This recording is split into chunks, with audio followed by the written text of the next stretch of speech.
This week, Race Sport TV heads to the land of the rising sun for an entry-level series rarely covered in anyone's broadcast, let alone our own. But this is the reason why we thought up this Friday primetime format, to give lesser-known iRacing official series a chance to shine.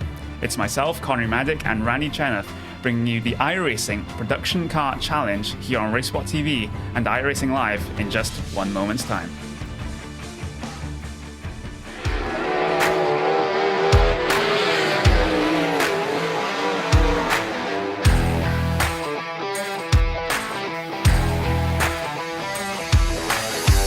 I actually, really enjoy dirt racing. Feels good to get in the car, and we have, great cars and engines and things at KKR, so it's nice to drive a fast sprint car.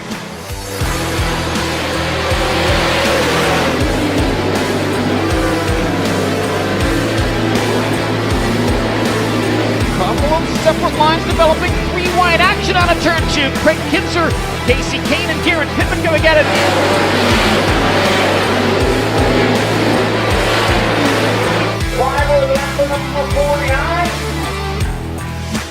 I think the differences between, NASCAR and the sprint races on dirt is just a much different mindset. The way you drive your cars, the setup, the feel you're looking for. I think one of the hardest things to tell as a fan is when you're watching a race, whether it's a NASCAR race, a dirt race, is just what's really going on in the car. With iRacing, you can get the way that the track's changing, which they've done a great job in how the track changes throughout the night or throughout the race, just to try to capture it and let the fans play it and realize, like, man, there's actually a lot going on, and you can't always see that when you watch a race. So I think it's pretty neat. It's, enjoyable for me, but at the end of the day, it's actually much of a simulation, and there's a lot of ways that you can learn from that. And early on, it was neat to look at the Cup tracks that I was going to, places that I had never been. So I think it kind of gives you a head start leading into a weekend. It's pretty real life, and that's pretty neat.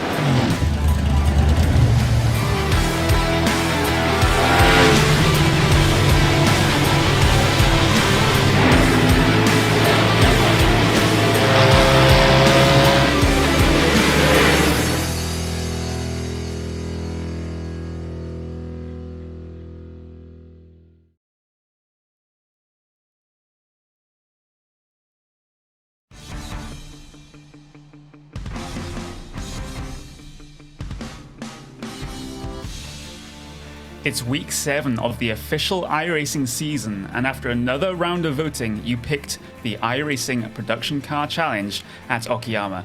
Now, Randy, we were sort of expecting this as we were moving into the later rounds of the season, since, as you know, a series can't be voted for twice. So the very popular series tend to get voted for early, and those become unavailable. So we get to see series like this, which usually aren't given that much attention, but are still part of a driver's progression through the iRacing service. I think it's great, and it is really fun to watch just to see what happens with the voting every single week for this championship, because like you said, it's a good option. Well, let's say a popular option gets taken away every single week, and then from there it's like, well, what are you going to do next? What are you going to vote for next week? It's I think the last couple weeks are going to be really interesting when it comes to voting, just to see what people decide they want to race here on Fridays. Yeah, exactly. We've still got a couple of weeks to go before the end of the season, since, of course, it is a 12-week season. It's just standard length for a season here in iRacing. We don't broadcast anything on week 13, obviously. So we still got a couple more rounds to go, still a couple more series to potentially cover, and then voting for that will open. Usually opens on Sundays, depending on when Hugo wants to put it up. But qualifying is currently underway for this particular race right now. Adecopa Lopez, one of a couple of America Racing Team cars out here today. He's currently on pole for the Mazda field, and Mika Happinen, he's on pole for the Solstice field. Look how close the Solstice field is right now. Mika Happinen on pole with a 52.2, Laurie Latari in second with a 52.3, a 52.3 in third, a 52.3 in fourth. That's 2 tenths covering those top 4 guys all in that Solstice field. That's going to be an interesting fight to watch down there in the slower class. Yeah, as they're just spotting the number 11 car, Sukluman. Sorry, I'm going to butcher the pronunciation of that one. The core sim racing driver. He just heads his way across the line for that Mazda field. He does not improve his position, though. He's going to stay in that provisional second place just for now. Yunus Puaka in the number 6 car. He's just heading his way out of the final corner now on his final times qualifying lap. Let's see what sort of time he is able to do as he does come across the line in just one moment's time. And with him as he completes his final qualifying lap.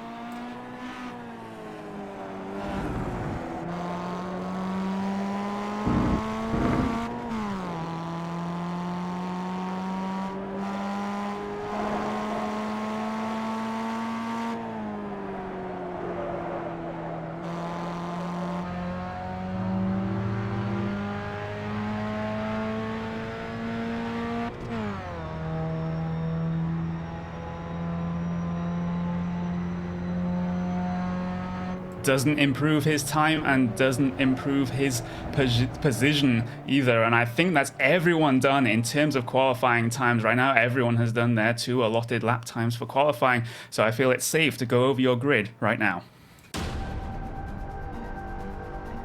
In terms of your Mazda MX-5 field, is Ade Copa-Lopez in that number 1 machine, putting it on pole for that particular field with a 146.6. Then it's going to be 0.2 of a second separating Christian Sumklen behind him. And then John De Valle rounds up in your 3rd place on the grid with a 47 flat. Then it's Daniel Collado, Andrew S. Brown, Sergio Blasco, Sai Andra, Yunus Puaka, Alan Chapman, Hashin Ibrahim, and Dirk Fenderman rounding out the MX-5 field. In terms of your Solstice field, though, is Yari Lohati on pole position, just getting Mika Hakkinen by about 1/10 of a second right there. Mika Hakkinen is just going to have to settle for 2nd place on the grid. Andrei Loginov 3rd, Yoni Bachmann, Alexander Galov, Timmy Ayers, and Petria Kotavara will finish out your Solstice grid. Now, I think this is going to be a very, very interesting race, Randy. I've raced in this series before, way back when I was new to the iRacing service, but I have never seen such skilled drivers take these cars around a circuit before. Well, maybe the Mazdas, but definitely not the Solstices.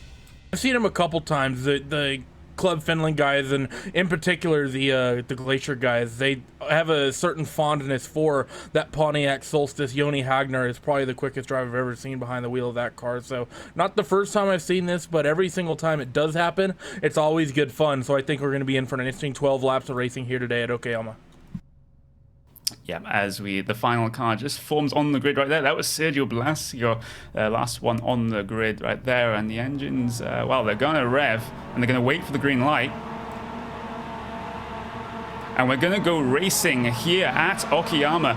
Good start from most of your MX-5 field right there, but Colado's just going to file in behind for that 4th place position. They're going to go side by side for 2nd place, though, between Sumlikan and the car of John De Valle. Is actually going to file single file through the 1st corner. Very quiet start for your MX-5 field. Looking back towards your Solstices, it was almost 3 wide for the race, well, for 2nd place right there in your Solstices. This was Yoni Bachmann, Alexander Galahov, and Andrei Loginov, all battling it out, coming through the 1st sector of the lap. And here comes Loginov down the inside of well, the first part of the S's section, downhill, coming downhill into the hairpin. Galov will have the inside line for this uphill hairpin, but he has to get a very good exit to try and defend from Loginov right now. Loginov is just going to have to go the long way around, and oh, it's a little tap right there. Loginov still going to take it 2 by 2 with Galov coming down the back straight.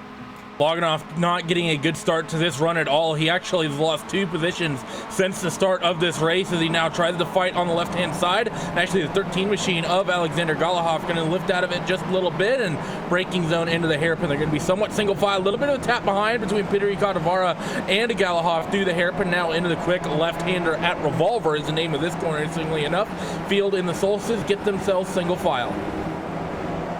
Yep, everyone pretty much single file, even in your MX-5 field, as they break down into what this long left-hander into this long right-hander. Slow speed traction definitely important through this section as they all file their way through in there. Very, very quiet start to the lap, I must say. Very, very quiet start to the race, I should say. Looking back through most of your field is currently single file, just being very, very patient this early on in the race as they come to complete lap 1. Let's see if anyone's going to make any moves going down into that turn 1 here at Okayama. Adecobo Lopez looks like he's going to be comfortable out in the lead. A little bit further down, Andrew Brown harassing the mirrors of Daniel Collado into 1 for the most part. All your MX-5 seems like staying single file. Alan Chapman runs a little wide through 1. Let's see what your Solstices do. These cars don't have quite the top end, so a little bit more draft, spend a little bit more time on the straightaway, but they are also going to stay relatively single file just for the moment. Now let's see as they make the run up towards that wood curve. I think going on in that long back straightaway here, Connery, is probably we're going to see some moves, likely on the hard braking zone into the hairpin. Yeah, let's see who gets a good run out of the Atwood curve right here. Someone who doesn't get a good run is actually Andrew S. Brown, just pushing wide onto the outside of the track, but he manages to keep in front of the number 10 machine of Sergio Blasico. Is anyone going to make a move at the front? Simlican definitely looks threatening on your race leader, Adecobo Lopez. Right now, he has a little bit of a look, brakes very, very deep, almost taps the back bumper of Adecobo Lopez right there. And, well, it's basically, it's I count 3 Iberica Racing Team cars in the top 4 right now. So Adecobo Lopez definitely has a lot of help behind him in terms of rear gunners. But Simlican, I think it's Simlican, looking very, very strong right now. Looking a little bit deeper down the field, back here, Solstice is interestingly, Joni Magman got himself into the 2nd spot in that class. But what's interesting is that all the way down that back straightaway, he was actually pushing Mika Happinen and up until the braking zone. Right at the last second, he lifts just a little bit, gets himself out in the clean air, and out brakes the number 5 machine going down into the hairpin. So move Bagman up into the 2nd spot as he continues to try to chase that 2 machine of Liori Latari as they come near this end of the 2nd lap. Yeah, your Solstice field definitely not spreading out at all this early on in the race. Saying that Lorati has pulled out a little bit of a gap over Joni Bachmann, getting very close to a 2nd at this stage in the race. But looking at your Mazda's field now, they're still very, very close. Sayandra looking for a hopeful move down the inside of Blasico coming into turn 1, but now he's going to come under threat from Jonas Pohaka behind him, coming into the Moss S's downhill section. And Pohaka looking very, very threatening, very big in Sayandra's mirrors right now. Is he going to make a move coming down into the outward curve? We have to wait and see. He's closing, he's closing, he's closing. He's looking towards the inside. Is he going to sling one down there? He thinks about it, but not going to take it. He's going to try and carry as much momentum through the corner as is possible. May take it 2 by 2 coming down the back straight. But looking towards the race lead of your MX-5s right now. Here comes Skumlien, which I believe is the correct pronunciation now. He's going to dive it down the inside of Adecobo Lopez, coming down into their hairpin turn. This is turn 5 here at Okayama. Here comes Skumlien down the inside, but if Adecobo Lopez can hold that outside line, he'll have the inside line for the next corner, which is Revolver. And no, he is not going to hold the inside line there, so move Skumlien up into that 1st position in your MX-5s. Iberica now relegated to 2nd, 3rd, and 4th. That 11 machine pushes wide through corner number 7. This is going to give Caddy Lopez just a bit of an opportunity. He goes to driver's left, down onto the hard braking zone. He's going to lose that lead just as quickly as he gained it. Actually, or is he? He's going to work the momentum from the outside and up into corner number 9. He will now have the inside line, and Connery, interesting thing here, this will keep him the inside for the next 2 corners through this little right-hand kink at Mike Knight, and then through the last corner, which is named last corner, but Adecobo Lopez able to work the outside, regains the race lead. Yeah, top couple of cars absolutely nose to tail in your MX-5 field as they head their way out of the final corner, coming across to complete lap 3 of this 12-lap event. Will Skulmian make a hopeful move down the inside of turn 1? Nope, he's just going to fall in line and follow your race leader through there. Looking back at your Solstice field, though, it is still Lorati at the front of that one, with Bachmann and Happinen very, very close together behind. And now if Bachmann and Happinen start fighting, that is all that Lorati needs to maybe take this race in a race as short as this one. And, well, we'll have to see what happens there. There's been an incident in your MX-5 field. That's Alan Chapman. I believe that is a Team Bushfink racing machine having his own incident at the start of the Moss S's. Yeah, it looks like he just clipped a curb wrong, and unfortunately for him, this is actually on the exit of turn 2. He just caught the car got loose in the mid-corner when it got the exit curbing at the track out. Well, the back end just spun around, and well, that number 19 Bushfink car ended up in the wall. That's going to be Chapman's race done with just 4 laps score complete. Yeah, battle for the race lead, though, in MX-5. Adecopa Lopez defending from Skumlian, again down into the hairpin turn, coming into Revolver now. That was very, very close indeed between your top two drivers. And, well, Skumlian didn't really have the best run coming through the Revolver as he wanted. Now it puts him under threat from John Devalle behind. I don't think he's going to make a move coming down into this tight left hairpin turn. But look at them, they're absolutely nose to tail. A little bit of contact behind between Collado and Andres Brown. This is the battle for 4th place right behind these guys, and this is absolutely fantastic stuff from the MX-5 field. Look at how close they're all bunched together. Oh, they are very, very close together. They worked themselves through the final section of the racetrack. Gaps last time across the stripe, only 0.3 of a second separating first and third place. Kristen Skolman separating that gap in second. Let's see what the gaps go to when they come across the stripe this time around. And the gap for your race lead comes down. Actually stretches out to a little over 0.2 of a second, just about half a second separating your top three. Looking back down towards your Solstices, Latari's been able to do a good job in slowly stretching the gap over Backman and Happinen. Yeah, he really is. But second, third, and 4th place in your Solstice field is very, very close indeed. Those are the likes of Yoni Backman, Mika Happinen, and Andrei Loganov. They're going to head their way down into turn 1. So absolutely brilliant fighting so far in this series, in this race. And again, those guys are going to follow very, very closely coming through turn 2 and 3. And, well, they're not going side by side just yet, but I think we can expect that in the not too distant future, as Loganov may have a run on Happinen coming down into the outward curve. He's going to have to look left, look right, maybe. Yep, he's going to look right, and he's going to head his way down the inside, maybe of 2 cars in one corner. That is a very brave move from Loganov right there. He may have to use the door. We're going to head 3 wide coming out of outward curve. Let's go racing like this, and, well, it's absolutely fantastic as they head 3 wide coming down the back straight here in Okayama. And this is right now, if you're Latari, what you want to see happening in your rearview mirror. 3 cars, 3 wide, getting ready to come down into a braking zone here at the hairpin. And who's going to blink first? Looks like they all blink about the same time. No one gives an inch. They're going to go 3 wide for the hairpin. The 13 machine comes to the fray, and the 12 machine just going to slip in and get in line. How did they manage to hold that, Connery? That was well driven by all. It really was, and that's the racecraft we like to see, going 3 wide without an incident. And here comes Loganov again, trying to get around Yoni Backman. Backman is just going to have to try and defend the inside line coming into this, into the left-hander. There's maybe shot to the back bumper, maybe for Loganov. Backman just backed him up in the middle of the corner just a little bit. And, well, Galov is just sitting behind here, just watching and waiting. As meanwhile, there was changes for positions in your MX-5 field. I believe that was Syandra having a little bit of a moment. That's put him down a position to Sergio Blasico. But again, this MX-5 field isn't separating, and your Solstice field at the front isn't separating. Well, Laurie Latari has been able to stretch a gap after that 3 wide mover down at the hairpin, so I think the likes of Mika Happinen, Yoni Backman, Andrei Loganov are likely going to struggle to catch your race leader in that number 2 machine. But you're absolutely right about your MX-5 field here. Basically one long train of cars, slight gap between 3rd and 4th place, but it's not much. Let's see, though, if Christian Skolman manages to make a move going down the hairpin, and no, in fact, he won't. John Duvall, Iberica driver, makes the move down to the inside of the hairpin. Another Iberica driver throwing the move on a Grip TV car behind, and that 4 machine not quite able to get the 2nd spot yet. Christian Skolmian able to hold on to the spot for now. He is, and well, I said it many times already during this race, but this is some fantastic battling in this race so far, and it's absolutely brilliant to see. And well, just look back at I believe that was number 8 car, Syandra, and Sergio Blasico. They're just having their own little battle back in the field, in the mid-pack of your MX-5 field. But they're just going to head it single file coming through the last sector. Let's see what's going on in your Solstice field. It is still Jari Lorati currently leading that one by a good gap over Mika Happinen and Yoni Backman. Andrei Loganov, Alexander Galohov, they're all in a pack though. Kotovara a little bit too far off the back of this pack to think about challenging any of these guys right now as they head their way through the second half of the lap.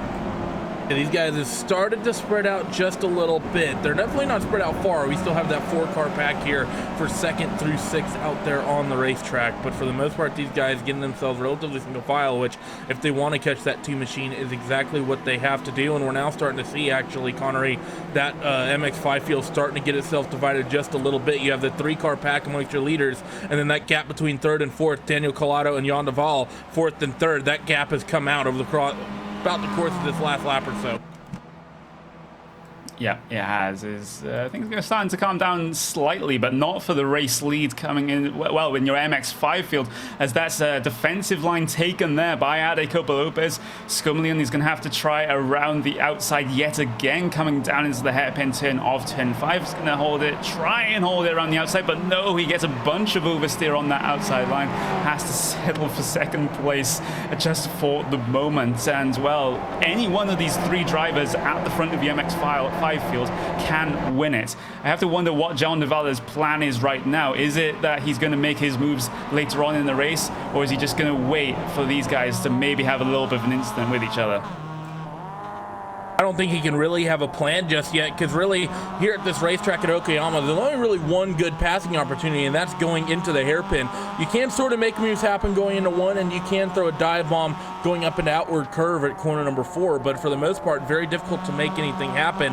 John de Waal just going to have to basically wait for an opportunity that prevents himself and then go with it, hopefully able to get a little bit of help from his teammate Ade Copa-Lopez as well. Yeah, they've got a good enough gap over the 4th place position driver that they don't have to worry too much about him right now. Around about 1.2 seconds separates your front of the MX-5 field to the car in 4th place. There's massive amount of oversteer for Skumlian coming through the start of the Mos Etis. Look at that, John de Waal right all over the back bumper of Skumlian coming through there, but not able to make the pass just yet. You just saw that gap open up just a little bit to your race leader, but that's going to close up relatively quickly because the draft is relatively strong in these MX-5 cars. Now Skumlian, will he be able to make a draft pass, shall we say, on Ade Copa-Lopez coming down into turn 5? He's tried it many times already. It's going to have to be defensive line for Ade Copa-Lopez as Skumlian again trying around the outside. Will he get it right this time? A little bit late on the brakes than last time though. Going to take it too wide for a little bit longer than he was, but still not able to make that move around the outside. He has to be very brave on the brakes there to make that move work, or find his way up the inside of Ade Copa-Lopez. He follows him really close coming through that left-hander. Ade was a little bit wide running through corner number 7. Because of that, Christian Skolmian able to close the gap just a little bit, but not so much that he could have been able to make a move, as Coda Lopez able to get a good run off that corner now up through this tight final section of the racetrack through 9 and then into 10 and 11 here in just a moment's time. Still, the field staying relatively single file. I have to say, Connery, I don't know how John de Waal is going to be able to throw a move here on Christian Skolmian. Skolmian just seems to be a little bit quicker, and he's able to just defend when he makes that outside pass, try to work through the hairpin. Even though he can't get by, he's able to maintain his 2nd spot brilliantly.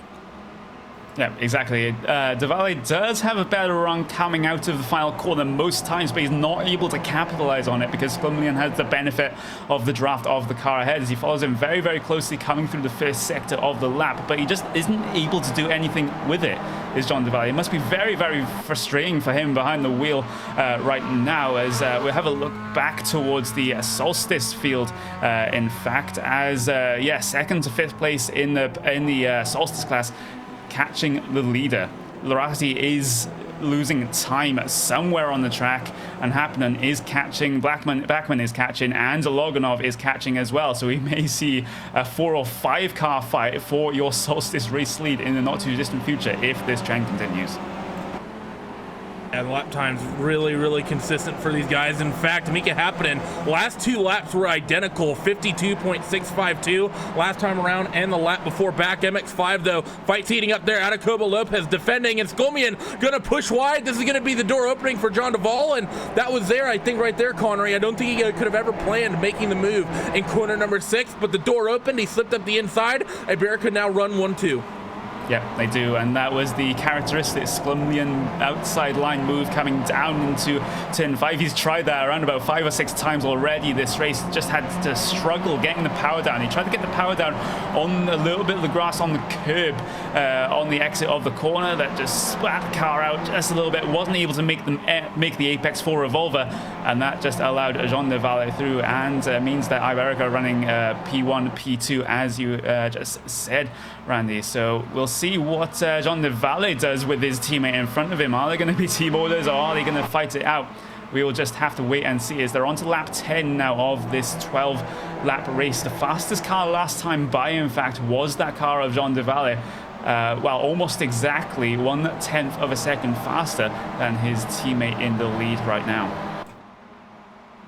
Yeah, those guys are pushing. It's important to note, though, that Jean de Valle had the draft. Adecoba Lopez has had clean air all the way through. Hasn't been able to work the slipstream down the back straightaway a single time yet, so I wouldn't be surprised if he probably isn't going to have one of the quicker laps when it comes to this race, because the entire field behind him been able to work slipstream. But they come on up onto the back straightaway now on the rundown into the hairpin. Let's see when Skolmian tries to make a move here, and if he's going to make an attempt at all. 4th and 5th place heating up as well. Andrew Brown looking on Daniel Collado as let's look back up the front. 2nd and 3rd going on the brakes in the hairpin. They stay single file. Collado takes a defensive line down the inside at the hairpin, and Grip TV car of Andrew Brown going to be relegated to the outside line. Can he get to the inside for 6th revolver? No. A little bit of a tap of the bumper. They went on entry. That's going to force Collado wide, and Grip TV car, bit of a shove there coming there, Connery, and that's going to actually bring Daniel back to Cyandra and get another bump. Almost sent that 18 around. Yeah, well held from the number 18 drivers. Actually, I think he has to pull over for a slowdown penalty. No, he's stopping the car on the driver's left-hand side of the track there. I'm not entirely sure what that's about, because he's still there. He hasn't taken the tow just yet. That is a very weird situation right there. We'll have to see what comes of that one, as well, the MX-5 field, too wide coming through the final corner for the lead. Adecopa Lopez and Jean de Valle. Copa Lopez had a horrible final few corners, and here comes Scumlian sensing blood as well. He's going to inherit possibly P2 again, and then maybe able to take the challenge to Adecopa Lopez. They're going to head too wide for P2. Coming down into turn 1, Scumlian on the outside line, and that is Don de Valle on the inside line, but de Valle just defends his position. But Scumlian may be able to have a look back coming down into the Moss S's. Look how close the top 3 of your MX-5 field are together. 2 laps to go, and your race lead for the MX-5 starting to heat up among these top 3, and the gap for the race lead in the Solstice class has come down as well. Mika Happinen has caught the back of Yari Latari, but now looking at your MX-5, they come up out of Atwood curve and down the back straightaway for the penultimate time. They're almost going to go 3 wide almost momentarily for your MX-5 lead, as Jean de Valle as well as Adecopa Lopez are going to try to work the draft together. If you're Christian Skolmian, where do you try to make the move, as the Iberica cars in front are going to go side by side on the hairpin? Do you force it 3 wide? Do you or do you not? But do not is the answer for Scumlian, as both of your Iberica Racing Team cars head too wide coming through the hairpin of turn 5. Jean de Valle may inherit the racing. A little bit of contact between 2 teammates, forcing Adecopa Lopez wide. They're still going to head too wide coming through turn 7 of Piper. But Scumlian is also there. Will he make it 3 wide coming down into the corner? That is Redman. Turn number 8 here at Okayama. Still too wide for your race lead on the penultimate lap between your 2 teammates. Here comes Scumlian coming around the outside of what is going to be Hobbs' corner, turn number 9, but he's still not able to make the move stick. Coming into the final few corners of the lap right now, Scumlian all over the back bumper of a damage-stricken Adecopa Lopez right now. How much pace has he got left in that car after that little bit of left-hand side damage? We'll have to wait and see.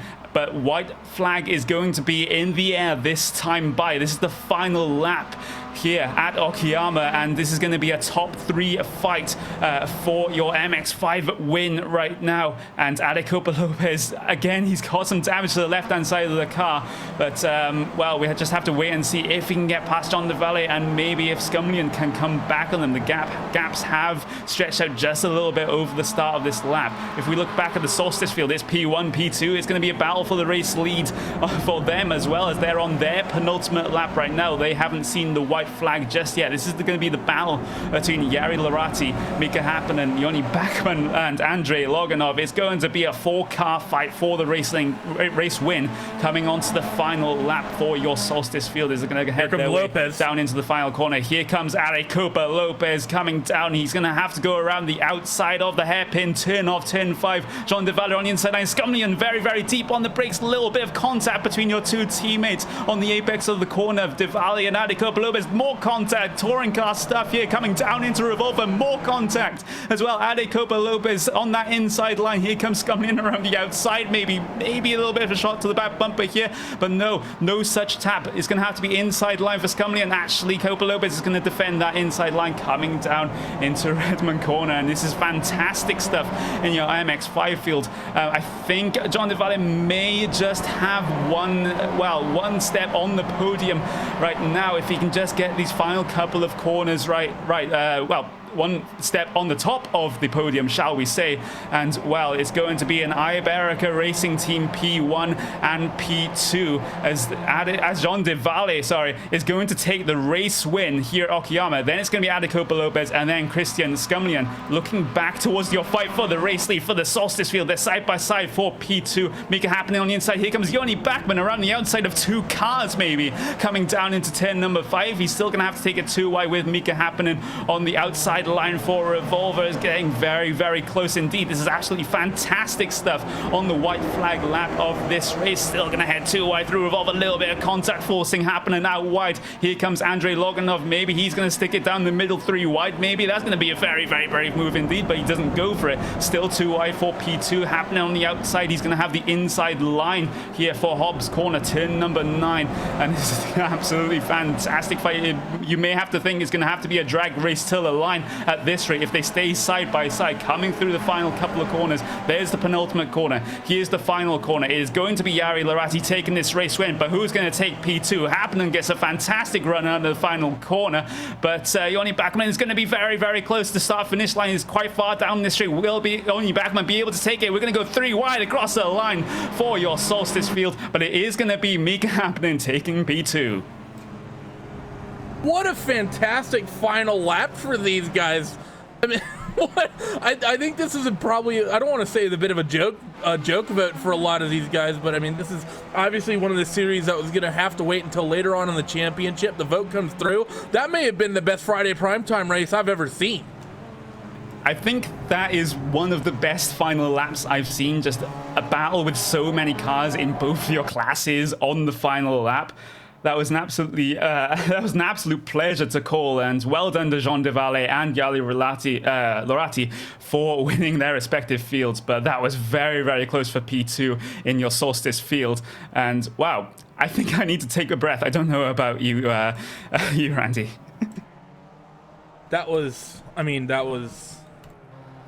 I have no words. That was, I mean, I did Friday primetimes for a while, do the Formula Renaults, the IndyCar series, did the Blancpain Championship, and I have to say, Frederick Rasmussen is making an argument for Road Atlanta and the BSS. No way, Freddie, this was better than that by a long shot. I think so too, and I feel it's very, very safe right now to go over your finishing results. In your MX-5 field, it is going to be Jean de Valle taking the race win with Arecopa Lopez only around about 0.4 of a second behind. Then it's going to be Christian Skumlian, then Andres Brown, Sayandra, Sergio Blasico, Yunus Osenpueka, Dirk Friedemann, Tassin Ibrahim, Alan Chapman, and Daniel Collado is going to finish 3 laps down in your MX-5 field. Then we're going to be moving on to your absolutely crazy finish in your Solstice field. It's going to be Jari Lorati taking the race win for that one, but it's all within 0.1 of a second between Mika Hakkinen, Joni Bäckman, and Andrei Loganov as they went 3 wide across the line for P2, 3, and 4. Then it's going to be Petri Kotovara, and then Timmy Ayers is going to round out the rest of your Solstice field. Well, it's been an absolutely fantastic race. We're battling all throughout it, and I don't think we could have asked for a much better ending there, Randy. That was absolutely brilliant stuff, and it just shows how much great racing there is on the iRacing service. Oh, it was fantastic, especially, you know, being able to see that there's different, you can have that sort of racing, not just in the upper echelons of cars and track choices. You can have fantastic fights, you know, even in the slower cars. Got a couple interviews, though. Let's start it out with Mr. Jari Latari, winner in the Solstices. Yeah, we have your Solstice race winner, Jari Latari. And, well, that was a very heart-pumping last couple of laps right there, Jari. What were you thinking on the white flag lap right there, where you were so close with Mika Hakkinen, Joni Backman, and Andrei Loganov all having a chance at winning that race? It just happened to be you crossing the line first. It wasn't just something. Really, the last lap was me basically cursing at myself for being that slow. I was getting slower and slower every lap we went on. The first couple of laps went fine, but then it began something like... And the victory was only because of Andrei Loganov decided to dive bomb into the hairpin, I guess. Yeah, it was an absolutely fantastic finish behind you. I'm guessing you saw that 3 wide across the line in your rearview mirror. I saw many 3 wide situations.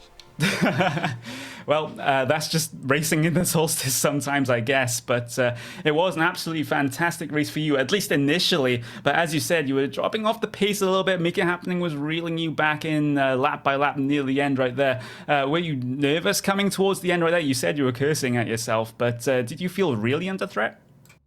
Under threat, yes, but I wasn't really afraid of it. I mean, Mika Hakkinen and Joni Backman are a couple of people I've been racing with for a couple of years, and I know we can get some good racing going on, so it's not really, it's basically the fun factor is going up, not the threat level. That's a great way of putting it. Is there anyone you want to give a shout out to, Jari, before we let you go? Well, obviously Glacier Racing, and the only reason I'm here is because somebody said my name is Loratti, and that means something completely different than my name. Oh, does it mean something that we can't broadcast on Raceport TV in Finnish? Probably. Oh, okay. I'm very, very sorry about that one. My Finnish, I don't know any Finnish, so it turns out in the UK and North America they don't teach Finnish, so. No, it turns out it's not on the curriculum. But yeah, it's fantastic to have you here, Larry. And I won't risk saying your last name again with the fear of offending the whole of the Finnish populace. But thank you for joining us. And we're going to have Syandra in here next. Take it away, Randy. Yeah, I'm joined by Mr. Syandra. Sy, we've been seeing you in the Skip Barbers, but been nice to see you here in the MX-5 bit of touring car action. How was it out there at Okayama today? Well, it feels good to start heel and towing again from left foot braking the Skippy. Took a little bit of getting used to, but compared to a day and all of those guys, I think I did pretty well for 5th place. How was it out there in the MX-5s? We saw close fights both in the Solstices and in the MX-5s. I know here at Okayama, here in the slower cars, this is actually somewhat interestingly almost can be in a close field, a bit of a draft lock track, and that's sort of what we saw. How was it from your perspective there about the mid-pack? It was definitely a draft lock pack. You could definitely see on the long back straight, people are weaving down the straight trying to break each other's draft, and then even through some of the slow corners, it's all about getting that run off the corner and getting your best exit speed. So you have that speed differential down the straight so you can catch them, and the draft only helps with that. So you'll see a lot of cars bunched up together. As I think one of my friends said, you could throw a blanket over the entire field. That's how close they were. Out of curiosity, as we run down here on Friday primetime, we're quickly running out of popular options. Just looking through, going into next week, only options able to be voted for. We're gonna have the Mazda Cup, Global Challenge, Grand Touring, the Rough GT3 Challenge Fixed Series, the Advanced Mazda Series, Grand Prix Legends, the Lotus 49, Formula Renault V8, Camel GT, the Porsche Cup, the Pro Mazda Cup, the Radical Racing Challenge, and the iRacing Classic Lotus GP Series. What do you think you're going to, what we might see here as some of the popular options start coming away? I think this was likely not going to be a popular vote at the beginning of the season, but this race ended up being sweeter than pineapples. I think a lot of people underestimate how good the racing can be in the Rookie Series. I know a lot of people are put off by by their initial, challenges in the series. But I think if you get a good group of people together, they're great to drive and they're great to have fun. You don't need to be an engineer to set the car up. You just go when you race. Well, thanks for joining us. It's the purest form. Thanks for joining us, Sai, and way to put on a bit of a show there in the mid-pack. Before we let you go, any shout-outs, anyone you'd like to thank? Oh, well, thanks for RaceBot for bringing us this series. I think it needed a little bit of love, and I think this race was exactly what it needed. Well, thank you, Sai. Connery, back to you. My heart's still racing. That was great. Yeah, I've got like a bottle of water here that I need to drink after that. That's just, that was just insane racing all the way to the finish. But I think that's all we're going to have time for here on RaceSpot TV and iRacing Live. And, well, what a fantastic race here on Friday primetime. In terms of other racing action going on over the weekend, it's going to be the Blancpain GT World Championship, the 1.5 hours of Brands Hatch, and that one is going to be at 1:45 p.m. GMT. In terms of other racing, it's the GTFX World Endurance Championship at 5 p.m. GMT on the same day on the Saturday. On Sunday, it's going to be the iRacing Grand Prix Series. That's 2:05 GMT. Then on the Sunday again, it is the Classic IndyCar Series at 6 p.m. GMT. Join Will Vincent and Jack Stiles for that one. And then to finish off the week, at 7 p.m. GMT on 30th of April, it is the V8's Super Trucks Series from Phillip Island, and that's going to be Francisco Scaramuza and Jake Sperry taking you through that one. That's all we have time for here today. Thank you guys for watching. We'll see you next time.